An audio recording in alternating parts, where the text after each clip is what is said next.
Elite Facts presents 7 mind-blowing facts about the Vikings. 7. They were a clean civilization. So despite how you think Vikings might have looked and acted thanks to the mainstream media, Vikings actually had quite good hygiene.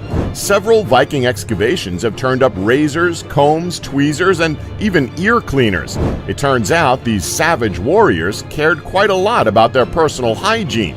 These finds also led historians to believe that the typical Viking citizen bathed at least once a week. Now, we know that doesn't sound like much given how regularly we bathe in this day and age, but consider this. Because they bathed at least once a week, that means that Vikings bathed far more than any other European group during that time period. 6. Viking women had basic rights.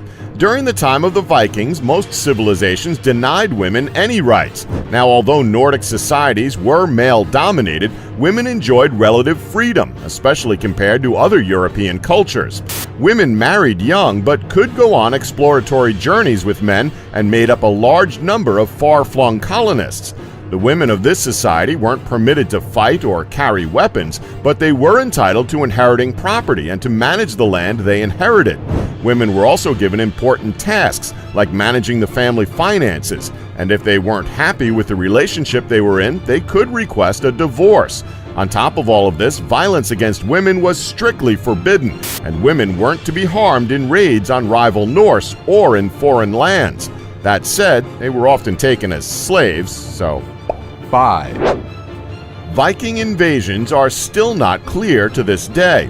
Believe it or not, after years of research and findings, we still don't completely understand the reasoning behind some of the Viking invasions that took place back in the 1800s. Seriously, it could very well have just come down to, hey, we want this land because, well, screw you guys. It's likely that the reign of Charlemagne had something to do with it, as the great emperor was known for using brute force to convert pagan peoples. The Vikings also likely knew of Europe's military and political fractures and the disorganization left in the wake of the collapse of the Roman Republic. It's been said that the coastal towns of Europe were prosperous and undefended. This had to have been the main reason for their invasion, as the Vikings knew they couldn't be stopped at sea. Some speculation is centered around a famine in Scandinavia, but this has never been proven. It's more likely that the Vikings simply executed these raids just because they could, and they wanted to. 4. Contact with Native Americans. So this one is actually quite surprising. A recent finding has led to the belief that at some point in history, Vikings and Native Americans clashed. Due to their exploration of North America, it's likely that Viking sailors had at least some contact with Native Americans. Inuits and Vikings fought multiple times in Greenland, with some trade taking place in Vinland and Markland, the land of flat stones. Another find includes the Maine penny, a Norwegian silver coin dating to the late 1000s. This coin was found in Maine in 1957 among a large trove of archaeological objects. Many scholars believe that the coin is evidence of at least some Viking contact in the United States. Others say it was likely brought over from Newfoundland at some point, and a few simply write it off as a hoax. Either way, a find like this certainly opens up a lot of questions about how it made its way over to the States. 3. Viking society had 3 different social classes.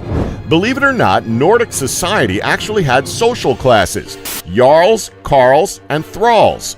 We apologize if we're pronouncing those incorrectly, but what are you going to do? The Jarls were considered nobility. They were wealthy landowners and merchants with connections to the king and a large workforce under their control.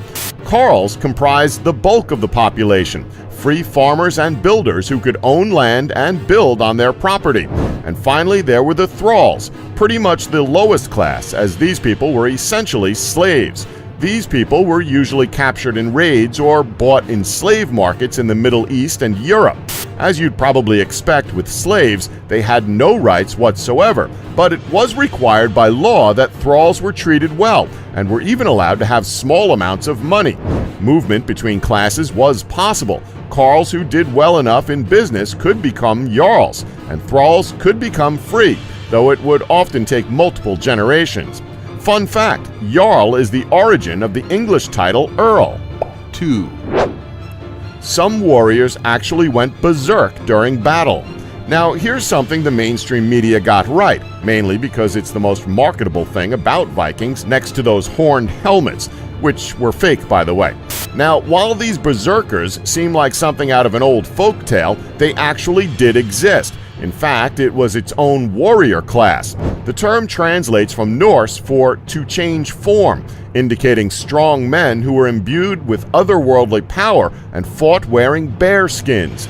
They're described as mad dogs who shrieked when running into combat and could kill with one blow.